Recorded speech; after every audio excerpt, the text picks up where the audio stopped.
Thank you very much for your kind introduction, Shinji-san. And thank you also to Meti and ERIA for giving this opportunity to speak today. I'm Yukimi Shimura from MUFG Bank. Now, before answering to your questions, Shinji-san, please allow me to briefly explain what MUFG Bank has been doing over issue of climate change and carbon neutrality. Next slide, please. MUFG Bank has recently made an announcement to become carbon neutral in terms of our operation by 2030 and in terms of our finance portfolio by 2050. We're the first Japanese bank to make such a commitment, and in order to be transparent and accountable, we are currently preparing ourselves to join a global initiative called Net Zero Banking Alliance. Next slide, please. Now, to achieve carbon neutrality in our finance portfolio, it is essential to engage with our clients and assist them or work together with them towards decarbonization. Sustainable Business Office, where I belong to, is a center hub within MUFG Bank to bring all MUFG's capabilities, both domestically and globally, to find solutions for clients to navigate through this very challenging time. Next slide, please. Needless to say, the world needs new technologies and unconventional solutions like CCUS to achieve net zero. We want to support innovation by accompanying our clients from very early stages, such as R&Ds and feasibility studies. We find it quite important to be involved from the very beginning to contribute to find solutions to make projects bankable and have a smooth transition to commercialization. You can see some of our focused areas of activities at the bottom of the right-hand side of the page. We believe CCUS may be one of the critical pieces of solution to achieve carbon neutrality. Now, let me come back to your question, Shin-san. I have been working with CCUS on and off over 10 years now and have had the opportunity to talk both public and private sectors on CCUS. You asked whether carbon neutrality pledges by governments and companies give big push towards financing in Asia. My simple answer is no for an immediate investment. And I think this is something that the other panelists from previous sessions also mentioned, that simply it's we need laws and regulations and clarifications on these issues. Now, but if you ask whether those pledges give push towards participating or implementing demonstration projects, the answer is yes. Now, the government officials that I have spoken to, with some exceptions maybe, they vastly want to see one, a demonstration project to be implemented, and two, with sufficient international collaboration and financial assistance to implement this demonstration project. Three, very important, have public acceptance ensured through the demonstration projects. And four, emission reductions achieved by CCUS project will be counted into contributing to meet their NDCs or countries' commitment to the Paris Agreement.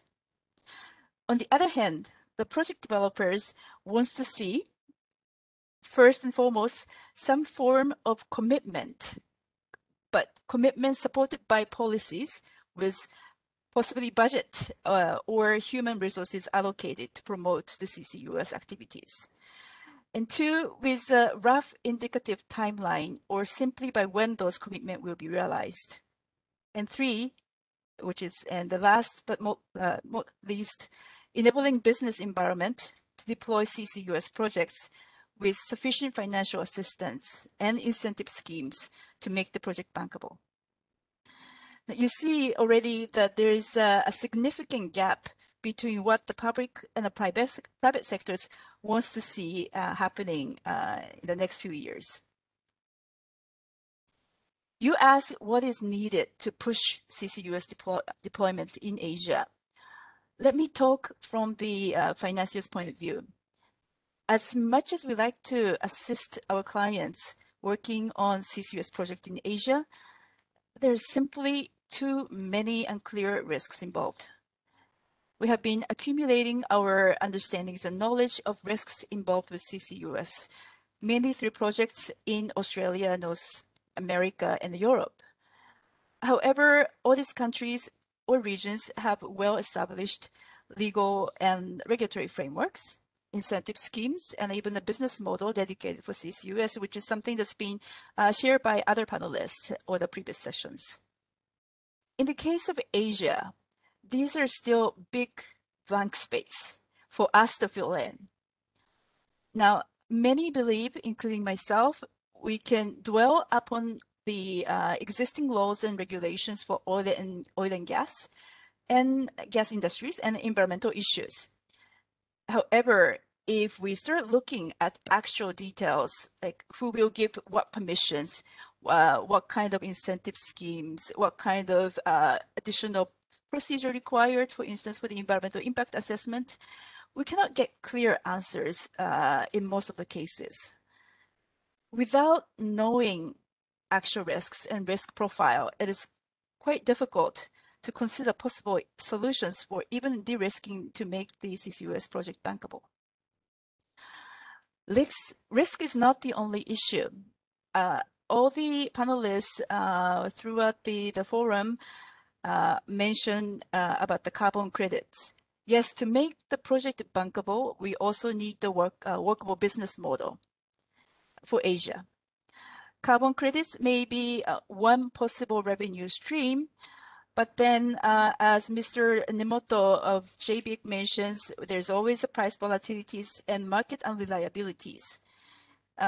We can actually come up with a solution, but we need to discuss this with the governments and all the market players and everyone to find solution together on this specific issue when we're developing or talking about the business model. The business model goes hand in hand together with incentive schemes. And I guess the Mr. Fletcher from the government of Australia mentioned first maybe a grant or some form of assistance from the government for the capex to cover the capex or the infrastructure, and have the additional incentive schemes for the to cover the OPEX. Now, I believe that the Asia CCUS network will be an excellent place to have a common understanding of CCUS among all stakeholders and work together towards deployment.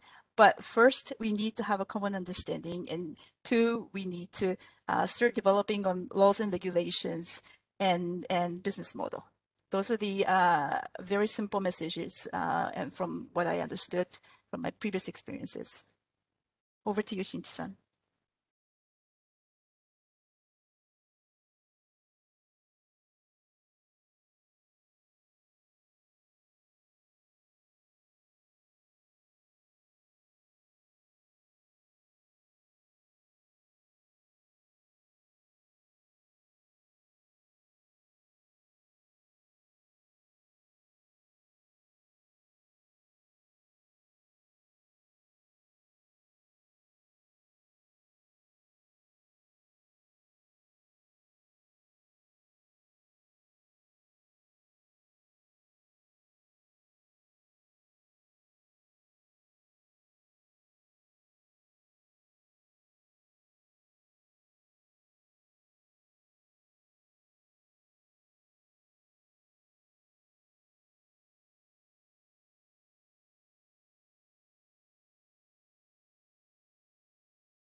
Very good morning. Thank you so much. Excellencies, honorable ministers, distinguished speakers, for providing strong supporting messages to the leadership of METI and ERIA in setting up the first Asia CCUS Network Forum. On behalf of organizer of the forum, I highly appreciate for your courageous messages, clear insights, and policy directions around the need to accelerate the deployment of CCUS, other applicable and practical solution technology required to help decarbonize emissions that need to achieve carbon neutrality in the foreseeable future. I also want to thank panelists and experts who provide up-to-date knowledge around the issues of CCUS development technologies in our region, as well as around the world. Excellencies, ladies and gentlemen, at this forum, most importantly, we are delighted to hear very clear messages from the high-level policymakers, especially ministers in the energy sector from ASEAN and East Asia, as well as head of international energy agencies and industries on the crucial role of this Asia CCUS Network Forum, providing opportunities to countries for working together and building their capability for lowering the cost of CCUS technology through collaborative research, innovation, and deployment. Throughout the forum discussions, key messages and discussions have highlighted the need to accelerate the development and the deployment of CCUS technologies. The Global CCS Institute highlighted growing number of commercial CCUS facilities. We have also run the most up-to-date information on CCUS demonstration projects around the world in pairing with various green technologies such as green hydrogen, ammonia production, and large battery storage and other carbon offset pathways. Some countries in ES region, such as United States of America, Australia, Japan, and South Korea, have already started the CCUS demonstration projects. And they work very hard on the modality of future deployment of this technology. Very sorry. I am also very encouraged to hear that the 39th Senior Official Meeting of Energy of ASEAN agreed in this June to establish an initiative on decarbonization technologies, including CCUS, under the strong initiative of Brunei Darussalam as the 2021 ASEAN Chair.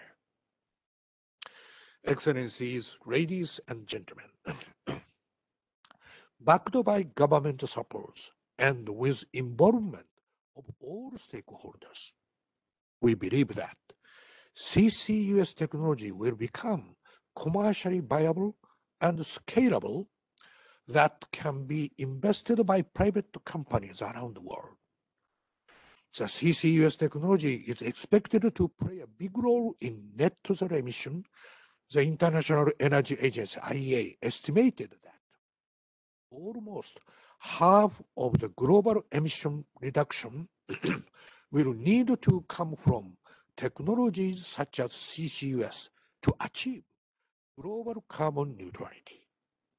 In ASEAN context, the IEA estimated that required investment of more than $1 billion per year by 2030 for CCUS to capture around 35 million tons in 2030 and will need to exceed 200 million tons in 2050.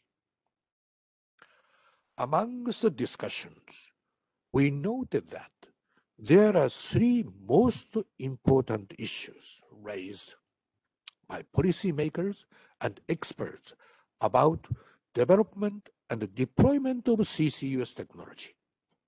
First, there is a need for countries to create favorable policy environment to facilitate the development and the deployment of CCUS for developing CCUS business model that could be invested by private companies. Secondly, it is very important that countries will need to collaborate in research and development and in building the CCUS value chain in terms of matching emissions, transportation, and storage capacity, as well as facilitating carbon trading and offsetting. Thirdly, the CCUS technology cost will need to come down to affordable level for many countries. I believe that the Asia CCUS network will serve in addressing all of these issues. Excellencies, ladies and gentlemen, I would like to lightly touch upon major points raised from this forum. In the panel session 1, panelists emphasized that the network should provide opportunities of knowledge sharing of CCUS to the network members and facilitate partnership between private and public sectors. JCM and hub and cluster may contribute to reduce large capital expenditure for CCUS business. In the session for Japan's CCUS showcases, Deloitte Tohmatsu, Japan CCS company CEO, and Japan NUS CEO, JAPEX, and Wright introduced their ongoing projects in Tomakomai, Japan, and Indonesia, as well as CCUS technologies, including cost-down opportunity. In the panel session 2, public and private organizations and companies pointed out that government policies and financial support, which are JCM, carbon price issue, and cross-border regulation are essential in order to develop business environment of CCUS and reduce large capital costs of CCUS under collaboration framework such as ASEAN. In the panel session 3, CCUS business needs lots of capital costs so that the panelists mentioned A, government support at initial stage of CCUS business, B, inviting many stakeholders in charge of capturing, transport, and storage of CO2, in other words, CCUS value chain, and C, application of JCM and carbon tax mechanism. Excellencies, ladies and gentlemen, the 2 days forum is very successful.